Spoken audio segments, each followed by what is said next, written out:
வணக்கம் மக்களே, இது பூவாஸ் கிச்சனின் சமையல். இன்றைக்கி நம்ம பார்க்க போகிறது எலுமிச்சம்பழம், பச்சை மிளகா, இஞ்சி வச்சு ஊறுகாய் செய்ய போகிறோம். இதுக்கு தேவையான பொருட்கள்: எலுமிச்சம்பழம், பழுத்த மிளகா, இஞ்சி. இதை வச்சு பார்க்க போகிறோம். பழுத்த மிளகா நிறையா வாங்கிட்டு வந்துட்டாங்க. அதில் சரி ஊறுகாய் போடலாமேன்ட்டு செய்யலான்னு செய்கிறேன். பாருங்கள் எப்படி போடுறதுன்னு செஞ்சு காட்டுறேன். இந்த பச்சை மிளகாவை லைட்டாக நம்ம காம்பை பிச்சுட்டு கீறிட்டு வந்துடுவோம். இது எலுமிச்சம்பழத்தை அப்படியே கட் பண்ணிட்டு வந்துடுவோம்.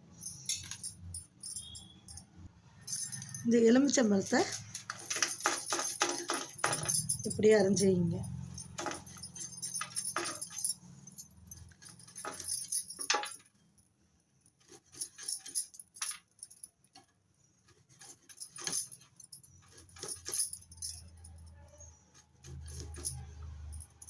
இந்த மாதிரி அரிஞ்சிக்கோங்க.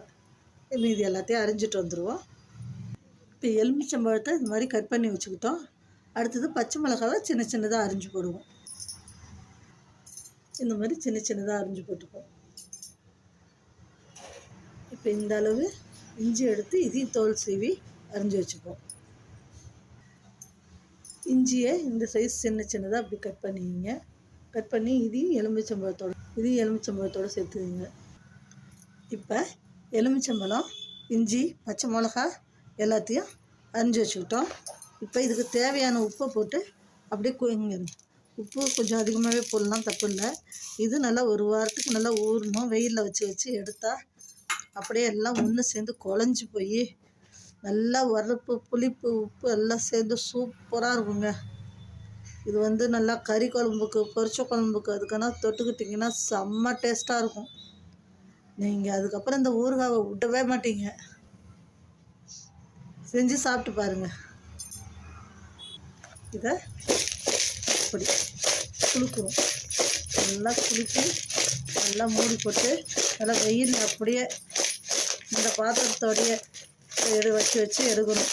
தனித்தனியாக காய வைக்கக்கூடாது. உப்பில் ஊறி அப்படியே வைக்கணும். ஒரு துணி மேலே போட்டு கட்டி அப்படியே ஊறி நம்ம இது பண்ணணும். ஊறுகாய் காய வைக்கணும்.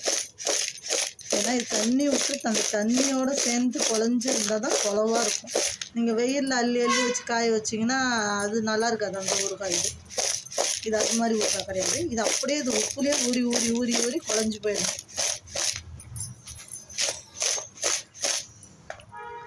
இது மாதிரி கலந்து வச்சு மூடி வச்சுருங்க.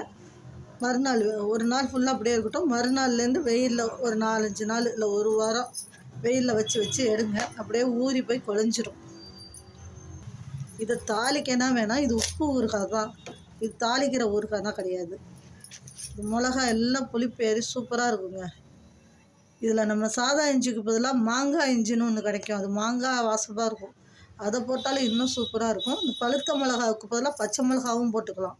என்கிட்ட பழுத்த மிளகா நிறையா இருந்ததுனால நான் பழுத்த மிளகா போட்டுக்கிட்டேன். பச்சை மிளகாவும் போட்டுக்கலாம்.